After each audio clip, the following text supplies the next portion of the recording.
तो गाइस मैं हूं अंकित और आप देख रहे हैं रेसलिंग फैंस नेटवर्क। शुरू करेंगे भाई अपनी बातों को हम लोग सबसे पहले एलए नाइट से। एलए नाइट को लेके भाई एक गुड न्यूज़ है जो कि नॉर्मली होती नहीं है। एलए नाइट को लेके भाई ऐसा कुछ हमें सुनने को मिलता नहीं है कि उनके लिए कुछ अच्छा प्लान कर रही है डब्ल्यूडब्ल्यूई, लेकिन फिलहाल भाई एक अपडेट निकल के सामने आई है। एंड एलए नाइट का अगर कोई फैन वीडियो देख रहा है भाई तो आपके लिए एक अच्छी न्यूज़ है। एलए नाइट के लिए डब्ल्यूडब्ल्यूई वाले एक्चुअली में कुछ सोच रहे हैं। आज तो हमने देखा मंडे नाइट रॉ में भाई कि अटैक हुआ एलए नाइट पर भयंकर वाला। भाई रीड उनके ऊपर कूद गया एंड उसके बाद एलए नाइट को स्ट्रेचर से जाना पड़ा एम्बुलेंस वगैरह लेके बाहर।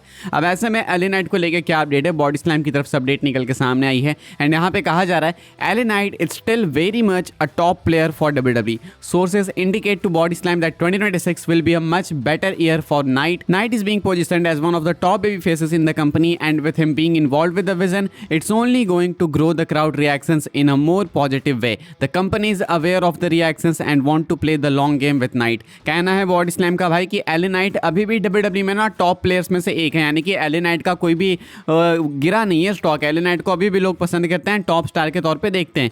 कहा जा रहा है कि बॉडी स्लैम को पता लगा है अपने सोर्सेज से कि साल 2026 एलए नाइट के लिए एक बेटर ईयर होगा, इनफैक्ट एक मच बेटर ईयर होगा। कहा जा रहा है कि जो एलए नाइट है वो अभी भी टॉप बेबी फेसेस के तौर पे ही पोजीशनड है, ऐसा नहीं है कि उनके स्टॉक्स गिर गए हैं। कहा जा रहा है कि अभी वो विजन के साथ में इन्वॉल्व है, तो ऐसा नहीं कि बस फालतू में इन्वॉल्व है। ये चीज़ उनको हेल्प करेगी। विजन के साथ इन्वॉल्व होना, ये पिटाई खाना, ये सब होना जो भी हो रहा है ना, ये उनके लिए बेटर है क्योंकि उनको एक पॉजिटिव वे में क्राउड रिएक्शंस ला के देगा। ये कहा जा रहा है कि कंपनी यानी कि डब्ल्यूडब्ल्यूई बहुत अच्छे से अवेयर है रिएक्शंस को लेके। उनको पता है कि फैंस किस तरीके से रिएक्ट कर रहे हैं, किस तरीके से नहीं। बस ये एक लॉन्ग गेम है जो कि डब्ल्यूडब्ल्यूई वाले भाई खेल रहे हैं एलए नाइट को लेके, यानी कि डब्ल्यूडब्ल्यूई वाले एलए नाइट को डेफिनेटली एक मेजर पुश देंगे, मेजर अपॉर्चुनिटीज आएंगी, लेकिन उससे पहले भाई वो इकट्ठा करना चाहते हैं एलए नाइट के लिए sympathy. Crowd reaction LA night के लिए अभी बढ़ेगा भाई अगर वैसे पिटाते रहेंगे तो। एंड डब्ल्यूडब्ल्यूई वाले उसी चीज़ को टारगेट करके साल 2026 में एलए नाइट को एक बेटर पुश देंगे, ऐसा कुछ कहा जा रहा है। हालांकि ये सेम चीज़ हमने फिन बैलर के लिए सुनी थी साल 2025 में कि 2025 फिन बैलर के लिए एक बहुत ही कमाल का साल होगा। 2024 के एंड में अपडेट आई थी ऐसा होगा वैसा होगा, पता नहीं क्या क्या, लेकिन क्या हुआ 25 में फिन बैलर के साथ वी ऑल नो भाई 2025 खत्म होने को आ गया। क्या एलए नाइट के साथ में सही में ऐसा कुछ होगा? हो सकता है नहीं भी हो, लेकिन अगर होता भी है ना तो भी कोई गारंटी नहीं होती है कि ये एक्सपेरिमेंट सक्सेसफुल ही होगा। अगर आप पुश देना स्टार्ट भी करते हो, आपने एक्सपेक्ट कुछ और किया, 2 हफ्ते बाद हो सकता है माहौल ठंडा हो गया, तो उसके बाद आप क्या ही कर लोगे। फिलहाल तो सुनने में अच्छा लग रहा है ये जो भी कुछ है। जब इंप्लीमेंट होगा, डब्ल्यूडब्ल्यूई वाले कुछ करना चाहेंगे, तभी पता लगेगा कि किस तरीके से कर रहे हैं, किस तरीके से नहीं, वरना बोलने को तो काफ़ी कुछ बोल सकते हैं। आगे बढ़ते हैं गाइस, हम लोग बात करते हैं अगली स्टोरी के बारे में जो कि जॉन सीना को लेके। जॉन सीना के फाइनल मैच के लिए भाई कितने टिकट्स बिक चुके हैं वो मैं आपको बता देता हूँ। नई अपडेट निकल के सामने आई है रसल टिक्स की तरफ से, एंड सारे टिकट्स बिक चुके हैं। सिर्फ बचे हुए 48 टिकट्स भाई, 48 टिकट्स बच रहे हैं, सारे बिक ही जाएंगे, आपको मालूम है। करंट सेटअप कैपेसिटी भाई 17,414 की हो चुके हैं डिस्ट्रीब्यूट 17,366 टिकट्स। पिछले 7 दिनों में 883 यानी कि 883 टिकट्स बिके हैं पिछले एक हफ्ते में। सिर्फ बचे हैं अवेलेबल हैं 48 यानी कि 48 टिकट्स। अभी देखो मैक्स टू मैक्स इस शो के लिए भाई डब्ल्यूडब्ल्यूई वाले 19,300 फैंस बुला सकते थे, उसमें से 17,400 तो तुम कंफर्म मान लो। हो सकता है डब्ल्यूडब्ल्यूई वाले कुछ एक्स्ट्रा टिकट्स ऐड करें, हो सकता है डब्ल्यूडब्ल्यूई वाले मे बी 1,000 या 1,500 टिकट्स एक्स्ट्रा ऐड करें, एंड वो करेंगे तो डेफिनेटली बिकेंगे वो tickets, but I am not sure. लेकिन फिलहाल भाई कम से कम 17,000 लोग आपको देखने को मिलने वाले हैं अटेंडेंस में सैटरडे नाइट्स मेन इवेंट के लिए, जॉन सीना के आखिरी मैच के लिए। जॉन सीना ने कमेंट किया भाई लेसनर के ऊपर, लेसनर के रिटायरमेंट के ऊपर। मैं आपको बताता हूँ क्या बोला है जॉन सीना ने।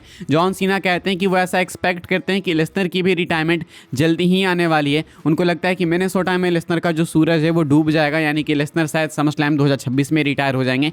ये बोला है जॉन सीना ने अपने एक रीसेंट इंटरव्यू में। ऐसा सीना को लगता है, कोई इनसाइड अपडेट आपको जॉन सीना नहीं दे रहे हैं। जॉन सीना को ऐसा बिलीव है कि लेसनर भी जल्दी रिटायर होंगे एंड वो टाइम भी करीब आ रहा है। एंड मिनेसोटा यानी कि अपने होम टाउन में ही लेसनर की रिटायरमेंट आने वाली है, जल्दी आने वाली है, तो इनका भी टाइम आने वाला है। ऑल्सो जॉन सीना कमेंट करते हैं भाई अपने रसल पलूजा वाले मैच के ऊपर कि आखिर लेसनर ने उनको उस तरीके से स्क्वायर्स क्यों करा, इस तरीके से बुक क्यों करा गया। तो कहते हैं जॉन सीना कि ये इसलिए किया गया ताकि आगे जाके कोई यंग टैलेंट जब लेसनर को बीट करे ना तो वो रेलेवेंट बना रह सके, यानी कि एक बिग डील लगे। इसीलिए लेसनर को इतना मॉन्स्टरस दिखाया गया, इतना स्ट्रॉन्ग दिखाएगा, लेसनर को जानबूझ कितना दिखाएगा ताकि आगे जाके जो लेसनर को बीट करे, लेसनर को हराए, वो भी उतना ही स्ट्रॉन्ग दिखे। क्योंकि लेसनर ने अगर जॉन सीना को उस तरीके से सीना के रिटायरमेंट टूर में स्क्वैश किया था, तो अगर लेसनर को कोई हराता है भाई तो मजाक तो ऑब्वियसली नहीं होगा। तो इसीलिए भाई डब्ल्यूडब्ल्यूई वाले लेसनर एंड सीना के मैच को उस तरीके से बुक करने के डिसीजन पे आए थे। अब सोचो अगर इतना सब कुछ करने के बाद अगेन गुंथर आके रिटायर करते हैं लेसनर को, तो अजीब ही लगेगा भाई कि गोल्डबर्ग को भी किया, सीना को भी किया, सीना को जिसने स्क्वैश करा उसको भी कर दिया,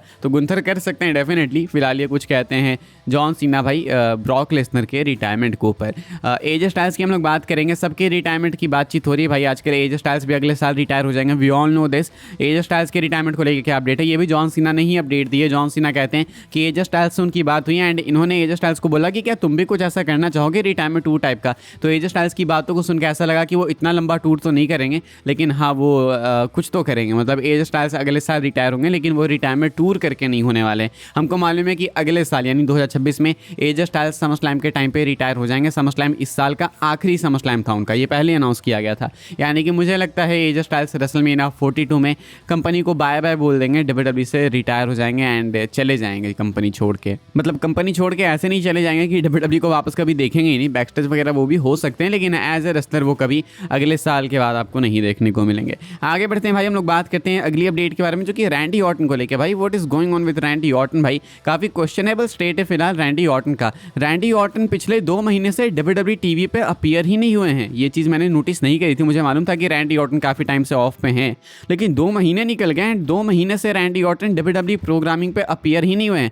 आखिरी बार ऑर्टन दिखे हैं अगर कहीं पे भाई, तो आइसो स्पीड के यूट्यूब चैनल पे दिखे हैं, जहाँ पे वो स्पीड को ट्रेन कर रहे थे उनके सीरीज़ के लिए, उनको रेस्लर बना रहे थे वो। अदरवाइज रैंडी ऑर्टन को यूज़ नहीं किया जा रहा है। देखो मुझे ध्यान में इसलिए नहीं आया क्योंकि रैंडी ऑर्टन आते जाते रहते हैं, लेकिन 2 महीने निकल गए एंड रैंडी ऑर्टन, देखो दिक्कत वाली बात है कि रैंडी ऑर्टन एक्टिव हैं, ऐसा नहीं कि ऑर्टन इंजर्ड हैं या फिर वो रिटायर हो गए। जो एक्टिव है भाई आप उसको ला नहीं रहे हो, फिर उसके बाद रिटायरमेंट की बात ही आएगी तो आप उनके भी डेट्स काट दोगे। जैसे जॉन सीना के लिए आपने बोला 220 नहीं 36 रखेंगे, 48 रखेंगे, जो भी जॉन सीना के साथ ऐसा करा भाई, एंड अभी ऑर्टन के साथ भी ऐसा कर रहे हैं। 2 महीने से ऑर्टन गायब हैं, काफ़ी क्वेश्चनेबल स्टेट है भाई फिलहाल रैंडी ऑर्टन का, चीज़ें बिल्कुल भी सही नहीं है। आगे बढ़ते हम लोग बात करते हैं भाई मिस्ट्री अटैकर की। मिस्ट्री अटैकर ऑस्टिन थ्योरी नहीं, रिकी सेंट्स नहीं, कोई और हो सकता है। कौन हो सकता है मैं आपको बताता हूँ, लेकिन आगे बढ़ने से पहले गाइज आपने अगर चैनल को सब्सक्राइब नहीं किया है तो सब्सक्राइब कीजिए भाई। हम लोग बहुत क्लोज हैं 87,000 सब्सक्राइबर्स के। चुटकियों का खेल है आपके लिए क्योंकि बिल्कुल फ्री है एंड यहाँ पे आपको मिलती है डब्ल्यूडब्ल्यूई की अपडेट्स सबसे पहले। तो मिस्ट्री अटैकर हमें वॉर गेम्स में देखने को मिला, उसके बाद मंडे नाइट रॉ में नहीं था वो, उसके बाद आज फिर से हमें देखने को मिला वो मंडे नाइट रॉ में। लेकिन कौन था ये, ऑस्टिन थ्योरी थे क्या? अब लोग मूव ऑन कर रहे हैं इस आइडिया से। अब मैक्सिमम लोगों को आज के मंडे नाइट रॉ के बाद में लगता है कि ये ऑस्टिन थ्योरी नहीं है, ये रिकी सेंट्स नहीं है, ये मॉन्टेज फोर्ड हैं। आपको मालूम होगा बहुत टाइम से मॉन्टेज फोर्ड को लेके एक सिंगल्स रन की बात की जा रही थी कि उनको एक सिंगल्स रन दिया जाएगा ये वो, एंड आज देखने के बाद काफ़ी लोगों को लगा कि इस हुडी के अंदर कोई एक ब्लैक गाय है। अब आपको मालूम है कि ऑस्टिन थ्योरी ब्लैक गाय तो नहीं है, रिकी सेंट्स भी ब्लैक नहीं है, मॉन्टेज फोर्ड है। एंड काफ़ी लोगों को लगा कि जो चाल ढाल है वो मॉन्टेज फोर्ड जैसी ही थी, तो मॉन्टेज फोर्ड को स्पेक्यूलेट किया गया है एंड एक न्यू नेम आया ये। देखो मैं तो बिल्कुल नहीं खुश होऊंगा अगर मॉन्टेज फोर्ड रिवील होते हैं तो, हालांकि मेरी होप्स कोई बहुत ज़्यादा हाई भी नहीं है, लेकिन मॉन्टेज फोर्ड बताए जा रहे हैं कि शायद हो सकते हैं। तो 3 पॉपुलर नेम्स हैं, ऑस्टिन थ्योरी यानी तो रिकी स्टार्क्स यानी कि रिकी सेंट्स, या नहीं तो फिर मॉन्टेज फोर्ड। आप किसको देखना चाहोगे भाई, तीनों में से लिख के बताना। इस वाली वीडियो के लिए भाई ये सारी अपडेट्स थी। आई होप्स आपको इन्फॉर्मेशन मिली हो तो वीडियो को लाइक कीजिएगा, शेयर कीजिएगा, सब्सक्राइब कीजिएगा चैनल को, ताकि आने वाले टाइम के अंदर आपको और भी सही डब्ल्यूडब्ल्यूई के अपडेट्स वगैरह सबसे पहले देखने को जानने को मिलते रहे। फॉलो कर सकते हैं भाई आप लोग मुझे इंस्टाग्राम एंड ट्विटर पर, लिंक आपको मिलेगा डिस्क्रिप्शन में। ज्वाइन कर सकते हैं व्हाट्सएप चैनल को, उसके भी लिंक है डिस्क्रिप्शन में। मिलूंगा मैं आपसे अगली वीडियो में जल्दी ही, तब तक के लिए good bye, thanks for watching.